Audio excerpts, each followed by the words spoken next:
Hello दोस्तों, आज हम पढ़ने वाले हैं नंबर सिस्टम के अंदर डिविजिबिलिटी।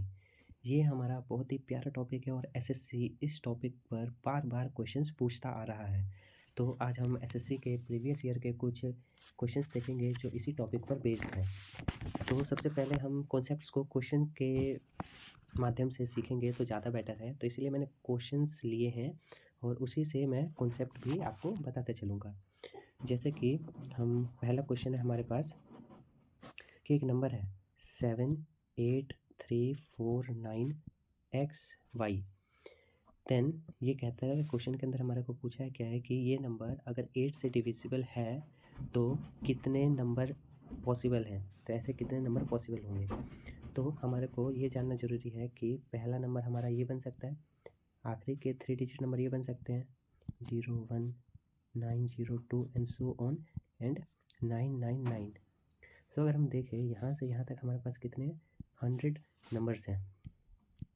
ओके, सो हमारे को एक बात यहाँ पे देखने वाली है, वो कौन सी कि जब कभी भी हम अगर मेरे को पता करना है कि 100 नंबर्स के बीच 8 से कितने नंबर डिविजिबल होते हैं, तो मैं सीधा 100 को 8 से डिवाइड कर दूंगा, मेरे पास 12.5 आ जाएगा। मतलब कि 100 से मतलब कि 1 से लेके 100 तक के बीच में, या मैं कहूँ 0 से लेके 99 तक के बीच में मेरे पास कितने नंबर हैं जो कि 8 से डिविजिबल है, वो 12.5 नंबर है। अब ये 12.5 नंबर 12 भी हो सकता है या 13 भी हो सकता है, क्योंकि नंबर आधे में तो होगा नहीं कि हाँ जी आधा नंबर डिविजिबल हो रहा है आधा नंबर नहीं हो रहा है, वैसा नहीं होगा। तो अब हम देखेंगे कि कब ये 12th वाला डिविजिबल है, कब 13 वाला। तो हम कहेंगे 12 नंबर डिविजिबल है कब, जब हमारा जो पहला नंबर है वो डिविजिबल हो जाएगा 8 से।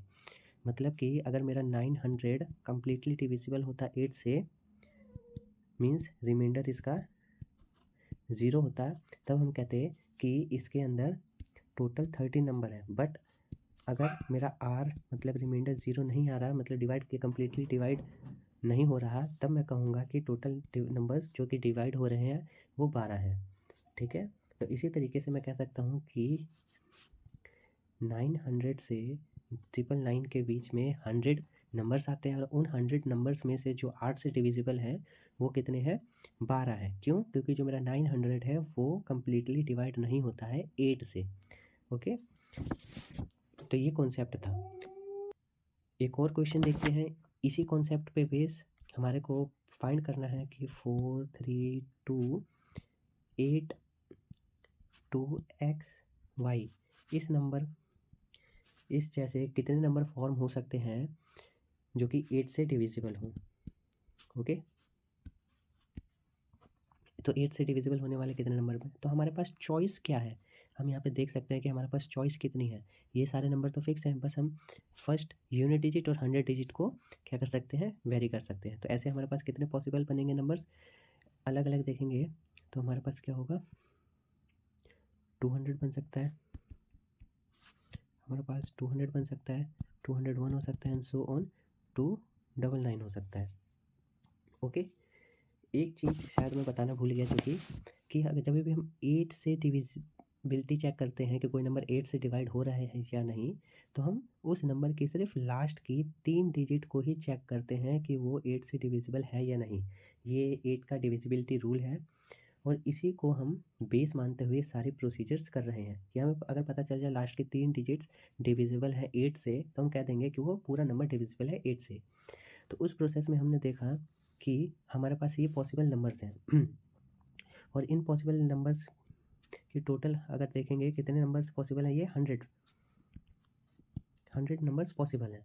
अब हमने पीछे देखा कि अगर 100 नंबर पॉसिबल हैं तो 100 में कितने वो नंबर्स होंगे जो कि 8 से डिवाइड हो जाएंगे कम्प्लीटली, तो कितने होंगे 12.5। ठीक है, अब इस 12.5 के अंदर हमने कहा कि टोटल 12 नंबर्स डिवाइड होंगे या टोटल 13 नंबर डिवाइड होंगे। तो ये कैसे बताएंगे, ये बताने का तरीका क्या था कि जो हमारा पहला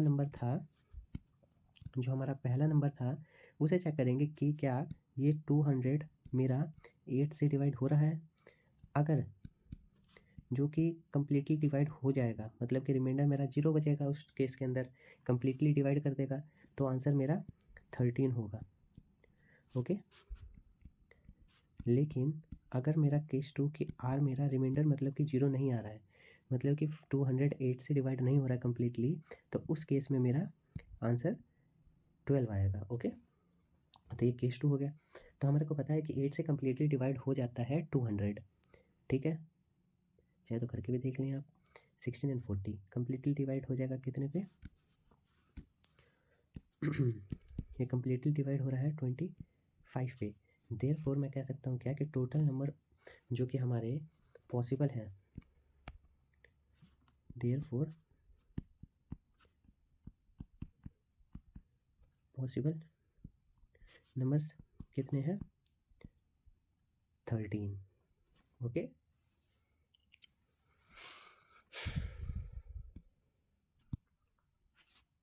तो सबसे पहले हमने क्वेश्चंस देखा कि क्वेश्चन किस तरीके से एसएससी पूछ रहा है डिविजिबिलिटी पे।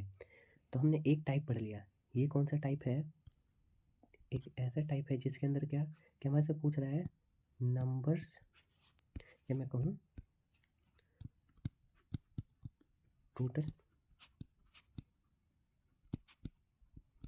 पॉसिबल नंबर्स, टोटल कितने नंबर पॉसिबल हो सकते हैं। तो ये वाला क्वेश्चन, इस टाइप के क्वेश्चंस को हम कैसे डील करने वाले हैं। सबसे पहले हम जो भी है हमारा, लेट से हमको n से चेक करना है कि n से डिविजिबिलिटी चेक करनी है, तो हम क्या करेंगे, n की डिविजिबिलिटी चेक, पहले रूल पता होना चाहिए डिविजिबिलिटी, राइटिंग पे मिल जाइएगा, और ठीक है इरेज कर देते हैं, कोई दिक्कत की बात नहीं है, यहाँ पे गलत हो गया, डिविजिबिलिटी, ठीक है, n की डिविजिबिलिटी चेक करेंगे। वो चेक करने के बाद हमारे को नंबर फाइंड करने हैं, और बेसिकली इसी के पूछता है जो पॉसिबल हों, जैसे कि 2 के पूछ सकता है, 4 के पूछ लेगा, 5 के पूछ लेगा, 25 एंड सो ऑन, मतलब कि 2 पावर n और 5 पावर n में ही पूछेगा मोस्टली, ये वाला टाइप, ठीक है।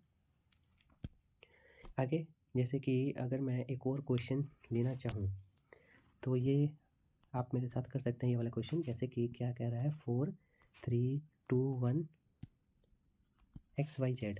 अब हमारे पास कह रहा है चेक करना है किससे, हमारे को कह रहा है कि 16 से बताओ अगर ये पूरा नंबर डिवाइड हो जाए तो ऐसे कितने नंबर पॉसिबल्स हैं, बताना है क्या हमारे को। अरे आज ये पेन भी गड़बड़ कर रहा है,